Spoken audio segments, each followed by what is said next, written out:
On arrive enfin dans ce cours à la notion centrale de ce chapitre, à savoir la notion de limite. On va commencer par parler de la notion de limite finie pour une suite.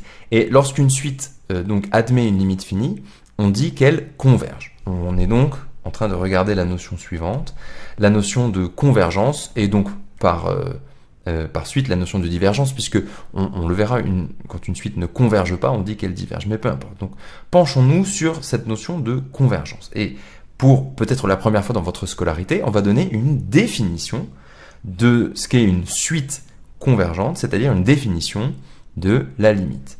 Attention, on est au début du 19e siècle et la définition qui suit s'apprête à révolutionner l'analyse. Allons-y, on dit qu'une suite réelle U converge vers une limite L, qui est donc un réel, donc vers un réel que l'on note L, si, accrochez-vous, quel que soit le réel epsilon strictement positif, même très petit, alors à partir d'un certain rang n0, tous les un sont compris dans l'intervalle L-epsilon, virgule, L plus epsilon. Autrement dit, tous les un vérifient l'encadrement suivant, un est compris entre L plus epsilon et L moins epsilon. Je répète, donc on dit que U converge vers L si, quel que soit epsilon, c'est important, strictement positif, eh bien à partir d'un certain rang n0, tous les un vérifient l'encadrement qui est ici. Si je réécris cette définition avec des quantificateurs, ça donne donc la chose suivante. Pour tout epsilon strictement positif, virgule, à partir d'un certain rang n0, on a, si je dis à partir d'un certain rang, je suis en train d'affirmer l'existence d'un rang n0. Donc c'est un il existe n0 appartenant à grand N. Et maintenant, tel que quoi? Eh bien, tel que à partir de ce rang, c'est-à-dire pour tout n supérieur à n0, on a l'encadrement suivant. Alors, au passage, cet encadrement ici, on peut le réécrire d'une autre manière. Ici, on est en train de dire que la distance qu'il y a entre un et cette fameuse limite présumée L, cette distance ici que je peux écrire avec des valeurs absolues, est inférieure à epsilon. Autrement dit, on est en train de dire que pour tout epsilon, à partir d'un certain rang, les un sont proches de L à epsilon près. La première chose à faire pour comprendre cette définition, c'est d'essayer de se la représenter avec des dessins. Le premier dessin qui nous vient pour représenter une suite, c'est de représenter le graphe de cette suite. Faisons-le.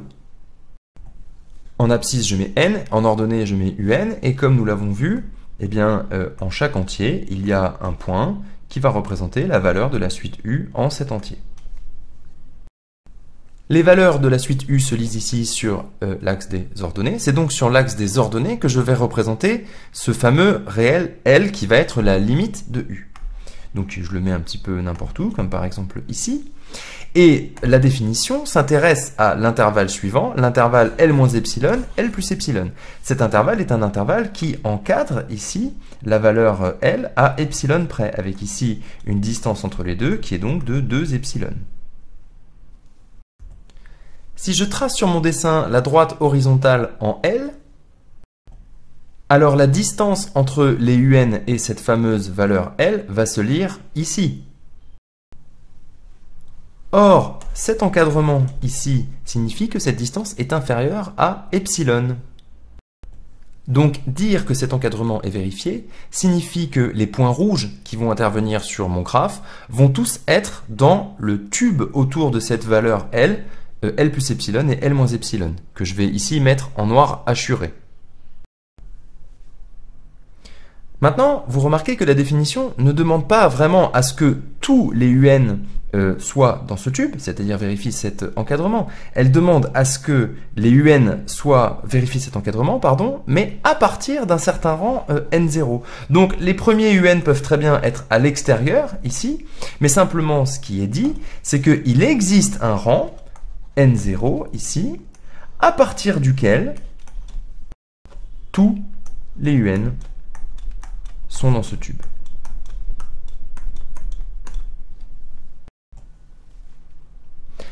Maintenant, et c'est ça qui est fondamental, c'est que cette propriété, ici que j'ai exprimée pour un epsilon que j'ai pris un peu au pif, ici j'ai pris un nombre, une distance un peu au hasard, cette propriété doit être vérifiée pour tout epsilon strictement positif, pour n'importe quel epsilon strictement positif, aussi petit soit-il. Autrement dit, si maintenant je m'amuse à refaire le même travail avec un autre epsilon plus petit que le premier, ça me donne donc un tube qui est beaucoup plus petit autour de cette valeur L, mais de nouveau, à partir d'un certain rang, tous les UN vont être dans ce tube. Alors un rang qui, bien évidemment, ne sera pas forcément le même que pour le epsilon précédent, et qui, on le sent, va être un rang plus grand. Ici, ça va être lui, je vais le noter N1, puisque sur mon dessin, à partir de ce rang, tous les UN ici vérifient cet encadrement.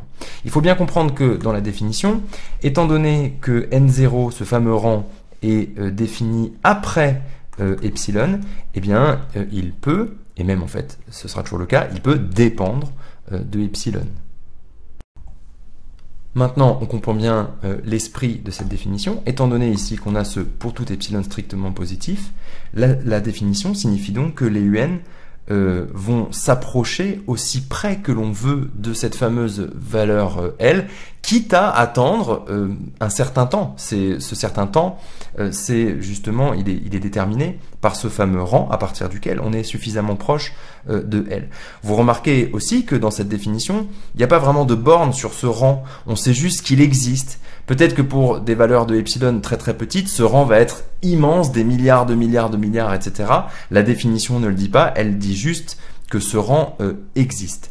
Donc on voit dès cette définition que la notion de limite est une notion relativement théorique et que quand on étudie quand on montre qu'une suite converge vers une valeur L, il y a deux questions distinctes qui sont le fait qu'elle converge vers cette valeur, d'une part, et puis d'autre part, à quelle vitesse elle converge vers cette valeur, c'est une autre question.